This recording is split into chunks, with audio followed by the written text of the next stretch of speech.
Rim 15 inci paling mahal di kedai Wan Cina, guys.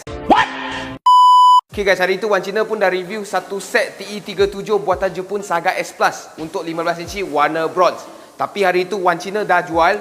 Lepas tu Wan Cina tengah kemas stok untuk rim Jepun ni.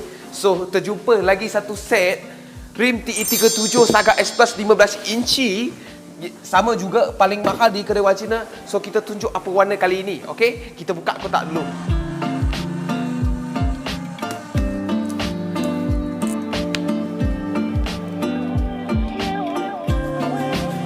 So okay guys, inilah rupa rimnya. Memang belanja sangatlah warna ni. Okay, warna ini adalah Diamond Dark Gunmetal DDGM.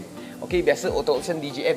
Ini adalah DDGM, Diamond Dark Gunmetal. Tapi dekat kotak dia memang tak silap saya tulis dia tulis MM saja, sama dengan yang 18 inci ni. Okay, so ini adalah finishing yang sangat-sangat cantik untuk rim 15 ini.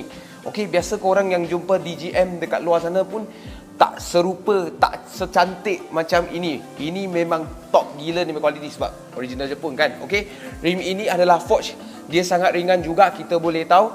Okey, dia ada anti slip guys. Bayangkan 15 inci ada anti slip. Dia punya kualiti memang sangat bagus. Okey, so spek dia adalah 15x7 offset 35. Spek yang sangat banyak kereta boleh pakai dan sangat cun untuk banyak kereta.